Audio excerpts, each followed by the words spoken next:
loudly, ma. Your accounts will be full, ma. Little bit loudly. Yedukondalavada Venkatarama.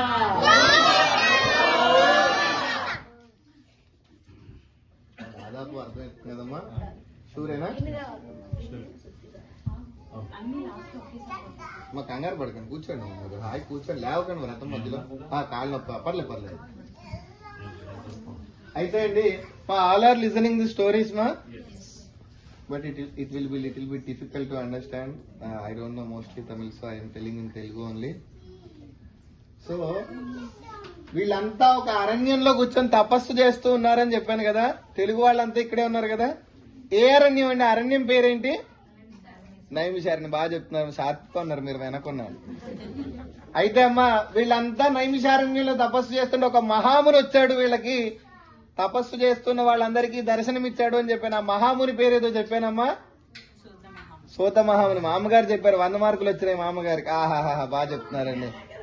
అయితే అండి, ఈ సూత మహాముని ఇంకొక మహాముని గురించి చెప్తున్నాడు. ఆయన ఇక్కడ ఇక్కడ చెప్తున్నాడు అని చెప్పాను. ఆయన పేరేదో చెప్పానమ్మా, నారద మహాముని.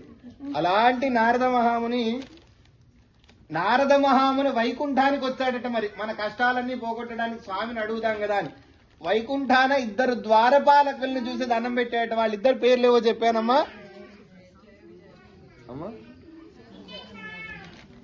అమ్మా కొంచెం గట్టిగా చెప్పాలి, ఎవరో సరిగ్గా చెప్పట్లేదు.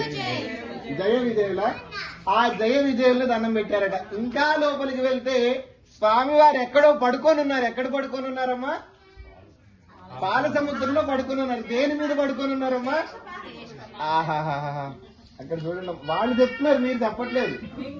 మీరు కూడా చెప్తారు, కొంచెం గట్టిగా చెప్పాలి. అయితే లక్ష్మీ అమ్మవారు ఏం చేస్తుందమ్మా?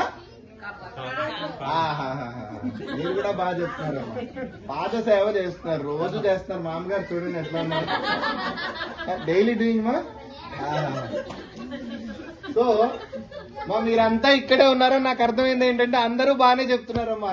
రెండో కథ చెప్తానమ్మా, శ్రద్ధగా వినాలమ్మా. అమ్మా, పూర్వం అండి కాశీ క్షేత్రంలో ఒక పేద బ్రాహ్మణుడు ఉన్నాడు. చాలా అద్భుతమైన క్షేత్రం కాశీ క్షేత్రం. ఆ బ్రాహ్మణుడు 4 వేదాలు చదివాడు. ఒక వేదం తిరుపతిలో చదవాలంటే 12 years పట్టింది. 4 Vedas he completed in Kashi. 4 వేదాలు చదివాట. ఎన్ని సంవత్సరాలు చదివాడండి? 48 ఏళ్ళు చదివాడంటే ఎంత జ్ఞానం అండి.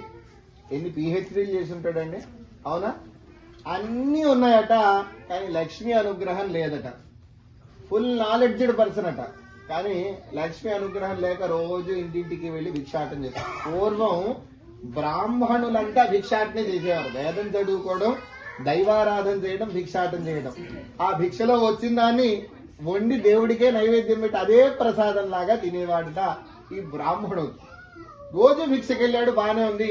ఈ రోజు కూడా భిక్షకెళ్ళాడట, భిక్ష దొరకలేదు. రోజు దొరికేది దేవుడికి నైవేద్యం పెట్టేవాడు, తినేవాడు. Today also he went to భిక్ష, బట్ నో భిక్ష he got. He came with normal hands to house. ఉత్తి చేతులతో ఇంటికి వచ్చాడట, బాధపడుతూ ఉన్నాడు. ఈ రోజు భిక్ష ఏం దొరకలేదే, దేవుడికి ఏం నైవేద్యం పెట్టాలి అని. ఇంటి ముందర దాకా వచ్చి ఇంటి ముందర ఉన్నటువంటి రావి చెట్టు కింద కూర్చున్నాడు. ఎక్కడ కూర్చున్నాడమ్మా? రావి చెట్టు. రావి చెట్టు చాలా గొప్పది. మూలతో బ్రహ్మరూపాయ, మధ్యతో విష్ణు రూపిణి, అగ్రత శివరూపాయ, వృక్ష రాజాయ దేవ.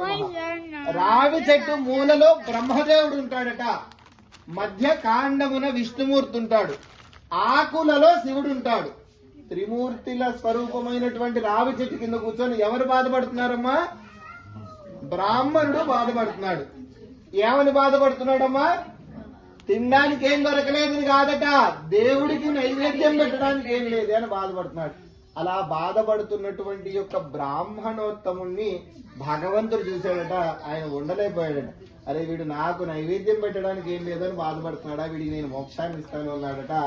ఒక ముసలివాడి వేషంలో బ్రాహ్మణుడి ముందరకు వచ్చాడు. వచ్చి వరాలు ఇచ్చాడంటే వరాలు ఇవ్వట్లేదట, పరీక్షిస్తాడు. ఏమంటాడో చూద్దాం కదా. అదే ఏ బ్రహ్మదేవుడిని దండం పెట్టుంటే అడగకుండా వరాలు ఇచ్చి వెళ్ళిపోతాడు. శివుడిని దండం పెడతాడు, కడవడు జలం మారేడు దళం. వచ్చేమో నీళ్లు పోసి మారేడు దళం అంటే అడిగినది ఇచ్చేస్తాడు, అయిపోతుంది.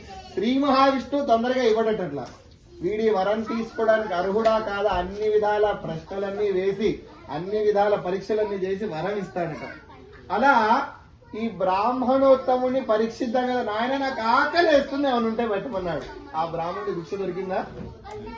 అయినా లేదు అనలేదు.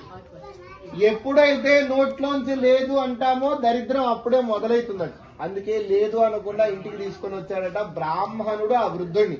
ఆ వృద్ధుడు ఎవరమ్మా? సాక్షాత్తుగా శ్రీ మహావిష్ణువే.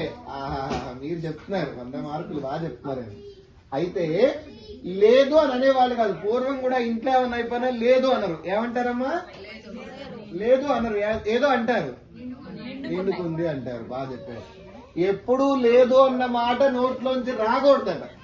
లేదు అనకుండా జాగ్రత్తగా ఇంటికి తీసుకొని వచ్చాడట ఆ వృద్ధుణ్ణి బ్రాహ్మణోత్తముడు. వృద్ధుడు ఎవరన్నానమ్మా? శ్రీ మహావిష్ణుని బ్రాహ్మణుడి భార్య.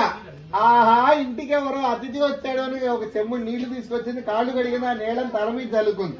నిజం చెప్పండి, ఈ పొద్దు రేపు ఎవరైనా అట్టు చేస్తారమ్మా? ఇంటికి ఎవరైనా అసలు ఎందుకు వచ్చిండ్రా ఆయన వీడు.